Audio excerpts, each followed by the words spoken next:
आपण स्वतंत्र Plainfield Christian science चर्चकडून साप्ताहिक बायबलचा धडा ऐकत आहात.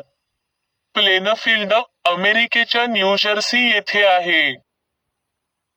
अधिक माहितीसाठी आमच्या वेबसाईटला भेट द्या. www.plainfieldcs.com. हा धडा आहे रविवारी 14 जून 2026. विषय: देव मनुष्याचा रक्षण करता. सोनेरी मजकूर. स्तोत्रसंहिता. परंतु परमेश्वराने त्याच्या भक्तांवर नेहमीच प्रेम केले आणि तो सदैव त्याच्या भक्तांवर प्रेम करीत राहणार आहे. जे लोक देवाचा करार पाळतात त्यांच्याशी देव चांगला असतो. जे त्याच्या आज्ञा पाळतात त्यांच्याशी देव चांगला असतो. उत्तरदायी वाचन. स्तोत्रसंहिता. कारण तुम्ही परमेश्वरावर विश्वास ठेवता. परात्पर देवाला तुम्ही तुमची सुरक्षित जागा बनवले आहे. तुमचे काहीही वाईट होणार नाही. तुमच्या घरात रोगराई असणार नाही. देव तुमच्यासाठी त्याच्या दूतांना आज्ञा देईल आणि तुम्ही जिथे जिथे जाल तिथे ते तुमचे रक्षण करतील. तुम्हाला दगडाची ठेच लागू नये म्हणून ते त्यांच्या हातांनी तुम्हाला धरतील. परमेश्वर म्हणतो, जर एखादा माणूस माझ्यावर विश्वास ठेवेल तर मी त्याचे तारण करीन. जे माझे अनुयायी माझी उपासना करतात त्यांचे मी रक्षण करतो. धडा उपदेश. बायबलपासून. स्तोत्रसंहिता. देवाच्या भक्तांनो, तुम्ही परमेश्वरावर प्रेम करा. परमेश्वर त्याच्यावर विश्वास टाकणाऱ्या लोकांचे रक्षण करतो. परंतु जे लोक स्वतःच्या सामर्थ्याचा गर्व करतात त्यांना तो शिक्षा करतो. परमेश्वर त्यांना योग्य अशीच शिक्षा देतो. परमेश्वराच्या मदतीची वाट बघत असणाऱ्या लोकांनो, बलवान व धैर्यवान व्हा. स्तोत्रसंहिता. माझे पाप आणि तरुणपणी मी ज्या वाईट गोष्टी केल्या त्या लक्षात ठेवू नकोस. परमेश्वरा, तुझ्या चांगल्या कीर्तीसाठी माझी प्रेमाने आठवण ठेव. परमेश्वर खरोखरच चांगला आहे. तो पापी माणसांना जगण्यासाठी योग्य मार्ग दाखवतो. परमेश्वर त्याचे रहस्य त्याच्या भक्तांना सांगतो. तो त्याच्या भक्तांना त्याचे करार शिकवतो. स्तोत्रसंहिता. देव आमचे सामर्थ्य साठवण्याचे भांडार आहे. आम्ही संकटकाळी त्याच्याजवळ नेहमी मदत शोधू शकतो. म्हणून जेव्हा भूकंप होतात आणि पर्वत समुद्रात पडतात तेव्हा आम्हाला भीती वाटत नाही. देव त्या शहरात आहे म्हणून त्याचा कधीही नाश होणार नाही. देव सूर्योदयाच्या पूर्वीच मदत करेल. देव म्हणतो, शांत राहा आणि मी देव आहे हे लक्षात घ्या. मी राष्ट्रांचा पराभव करतो व जगाला ताब्यात ठेवतो. राजे. यहुदाचा राजा आसा याच्या कारकिर्दीच्या 38व्या वर्षी अम्रीचा मुलगा अहाब इस्रायलचा राजा झाला. शोमरोन या नगरातून त्याने इस्रायलवर 22 वर्षे राज्य केले. राजे. गिलादमधील तिशबी या गावात एलिया हा संदेष्टा होता. एलिया अहाब राजाला म्हणाला, मी इस्रायलच्या परमेश्वर देवाचा सेवक आहे. त्याच्या सामर्थ्यावर मी हे सांगतो की येती काही वर्षे पाऊसच काय दमव सुद्धा पडणार नाही. पाऊस पडलाच तर माझ्या आज्ञेने पडेल. मग परमेश्वर एलियाला म्हणाला, हा भाग सोड आणि पूर्वेला जा. करिथ या ओहोळापाशी लपून राहा. यार्देन नदीच्या पूर्वेला हा ओहोळ आहे. त्या ओहोळाचे पाणी तू पी, कावळे तिथे तुला अन्न आणून देतील. त्यांना मी तसे सांगितले आहे. पाऊस नव्हताच, तेव्हा काही काळानंतर ओहोळ सुकला. तेव्हा परमेश्वर एलियाला म्हणाला, सिदोनमधील सारफ्त येथे जाऊन राहा. तेथे एक विधवा राहते.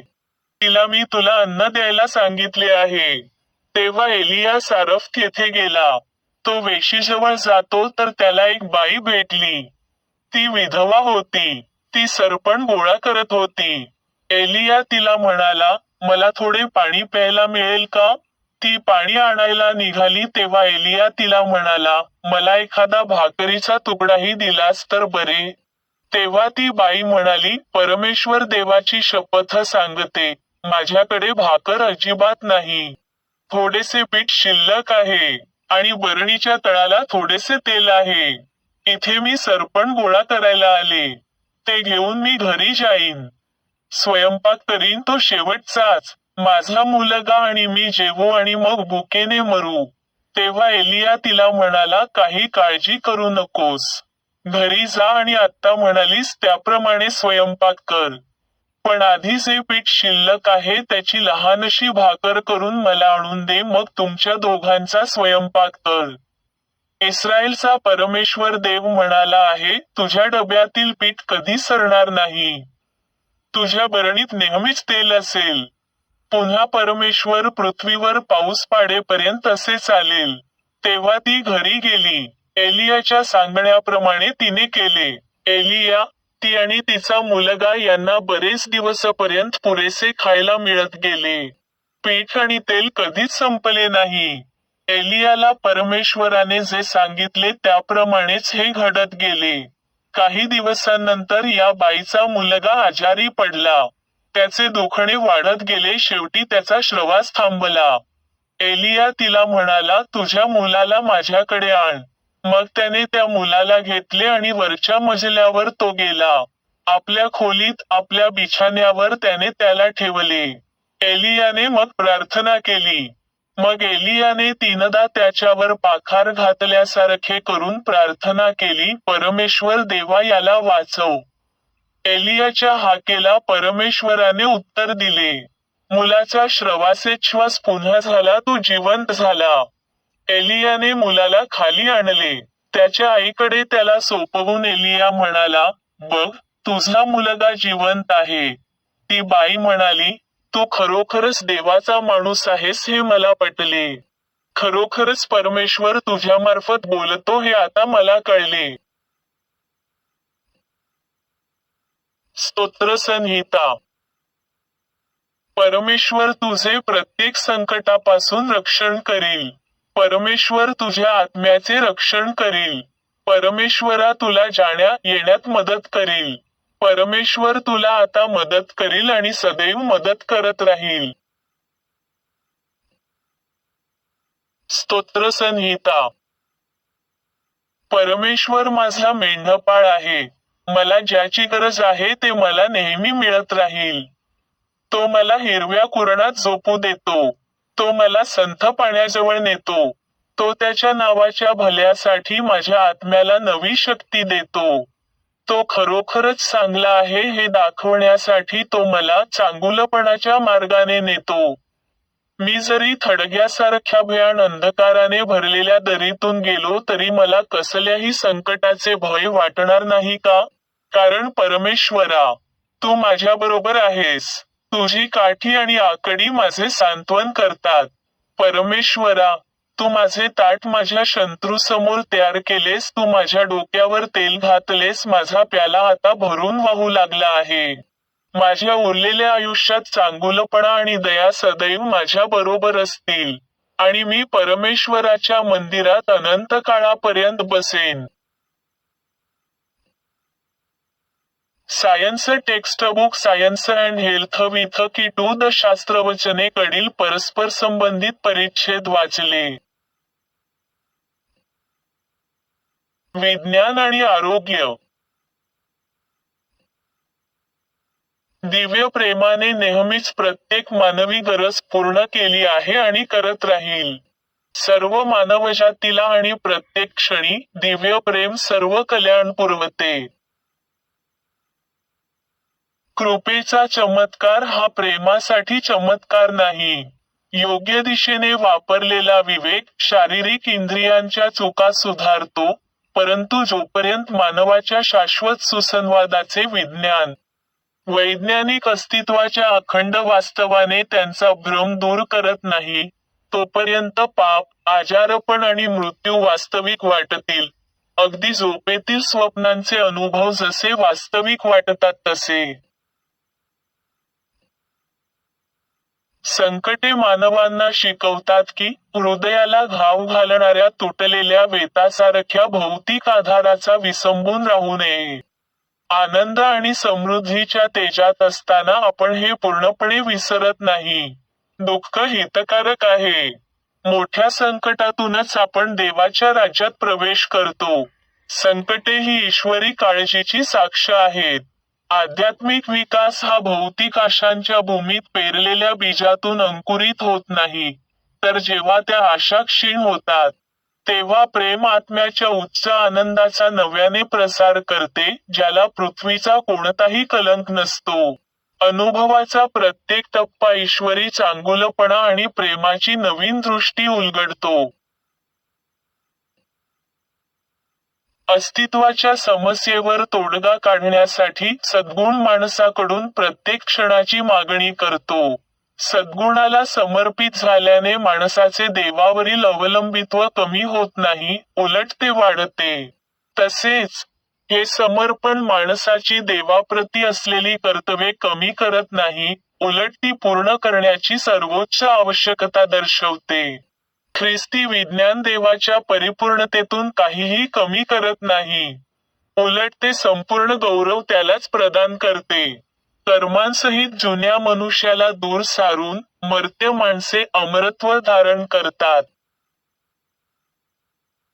मर्त्य विश्वासाच्या उथळ पाण्यात डुबकी मारून आपण देवाच्या निर्मितीचे स्वरूप आणि गुणवत्ता समजू शकत नाही. आपण आपल्या क्षीण धडपडीला, म्हणजेच जड वस्तूंमध्ये जीवन आणि सत्य शोधण्याच्या आपल्या प्रयत्नांना उलटवून भौतिक इंद्रियांच्या साक्षीच्या वर, मर्त्यतेच्या वर उठून देवाच्या अमर कल्पनेपर्यंत पोहोचले पाहिजे.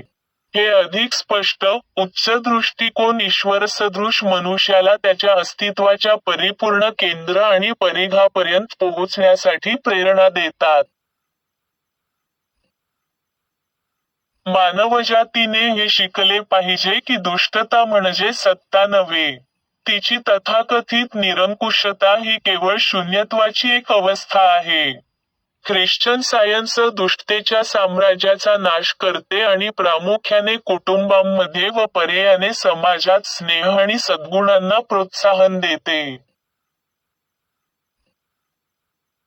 सर्व वेळी आणि सर्व परिस्थितीत चांगल्याने वाईटावर विजय मिळवा. स्वतःला ओळखा, म्हणजे देव तुम्हाला वाईटावर विजय मिळवण्यासाठी बुद्धी आणि संधी देईल. प्रेमाच्या कवचाने वेढलेले असल्यामुळे मानवी द्वेष तुमच्यापर्यंत पोहोचू शकत नाही. जर मानवांना गोष्टींचा खरा अर्थ प्राप्त करायचा असेल, तर त्यांनी नश्वर, मर्यादित स्वरूपांच्या पलीकडे पाहिले पाहिजे. मनाच्या अगम्य क्षेत्राशिवाय दृष्टी कुठे स्थिरावणार? आपण जिथे चालतो, तिथेच आपण पाहिले पाहिजे आणि ज्याच्यामध्ये आपले अस्तित्व आहे, त्याच्याकडून सर्व शक्ती प्राप्त झाल्याप्रमाणे आपण वागले पाहिजे. सुरुवातीपासून शेवटपर्यंत पवित्र शास्त्र हे जड वस्तूंवर आत्मा आणि मनाच्या विजयाच्या वृत्तांतांनी भरलेले आहे. मोशेने, ज्याला लोक चमत्कार म्हणत, त्याद्वारे मनाची शक्ती सिद्ध केली. तसेच यहोशवा, एलिया आणि एलिशा यांनीही केले. ख्रिस्ती युगाची सुरुवात चिन्हे आणि अद्भुत चमत्कारांनी झाली. ख्रिस्ती धर्माचा इतिहास मनुष्याला त्याच्या स्वर्गीय पित्याने, जो सर्वशक्तिमान मन आहे, प्रदान केलेल्या आधारभूत प्रभावाचे आणि संरक्षक शक्तीचे उदात्त पुरावे देतो. तोच मनुष्याला श्रद्धा आणि बुद्धी देतो, ज्याद्वारे तो केवळ मोहांपासूनच नव्हे, तर शारीरिक दुःखांपासूनही स्वतःचे रक्षण करू शकतो. चमत्कार, जी गोष्ट दैवीदृष्ट्या नैसर्गिक आहे, परंतु मानवी प्रयत्नांनी शिकावी लागते, विज्ञानाची एक अद्भुत घटना. चमत्कार देवाच्या नियमाचे पालन करतो, पण त्या नियमाचे उल्लंघन करत नाही. सध्या ही वस्तुस्थिती स्वतः चमत्कारापेक्षाही अधिक रहस्यमय वाटते. स्तोत्रकर्त्याने गायले आहे, हे सागर, तुला काय झाले होते की तू पळून गेलास? हे जॉर्डन, तुला मागे हटवले गेले? हे पर्वतांनो, तुम्ही मेंढ्यांप्रमाणे उड्या मारल्या आणि हे लहान टेकड्यांनो, कोकरांप्रमाणे? हे पृथ्वी, परमेश्वराच्या उपस्थितीत, याकोबाच्या देवाच्या उपस्थितीत थरथर काम. चमत्कार कोणतीही अव्यवस्था निर्माण करत नाही.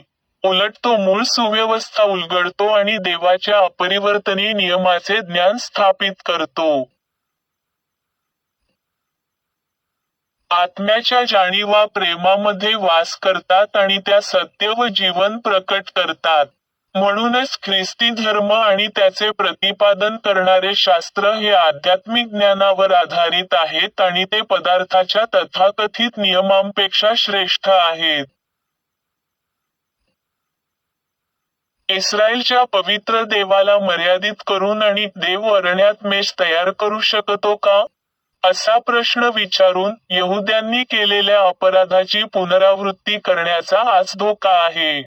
देव काय करू शकत नाही?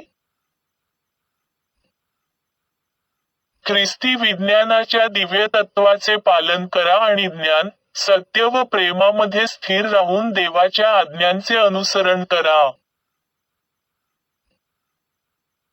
मन हे शारीरिक इंद्रियांचे स्वामी आहे आणि ते आजारपण, पाप व मृत्यूवर विजय मिळवू शकते. या ईश्वरी अधिकाराचा वापर करा.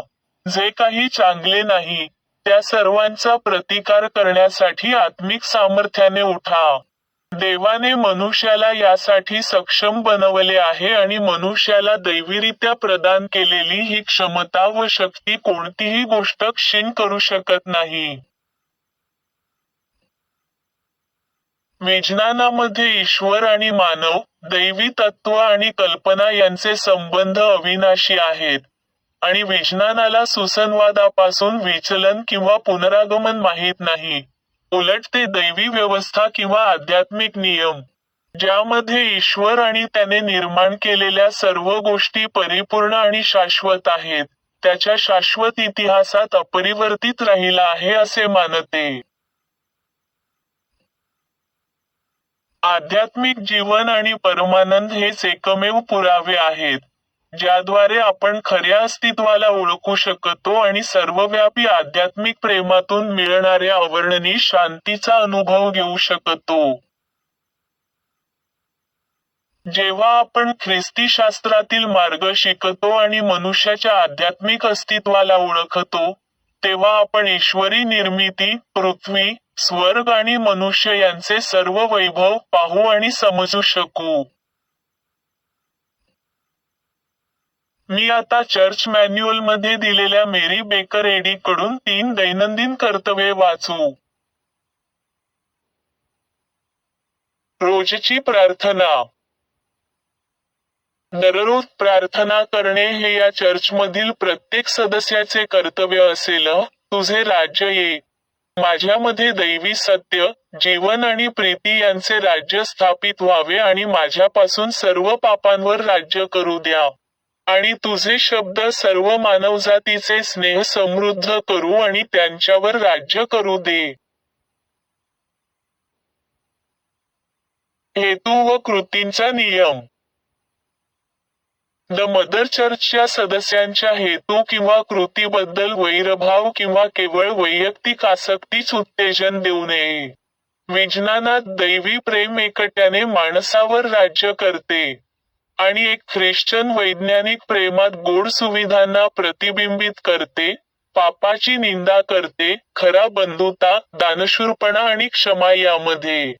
या चर्चमधील सदस्यांनी दररोज सर्व प्रकारच्या वाईटापासून वाचलेले, भविष्य सांगण्यापासून, न्यायनिवाड्यापासून, निंदा करण्यापासून, समुपदेशनातून, प्रभाव पाडण्यापासून किंवा चुकीच्या मार्गाने प्रभावित होण्यापासून वाचण्यासाठी प्रार्थना करावी. कर्तव्याची सतर्कता.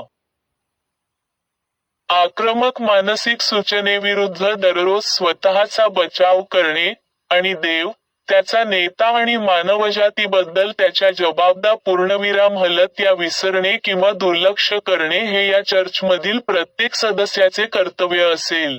त्याने केलेल्या कृत्यांबरोबरच त्याचा न्याय होईल.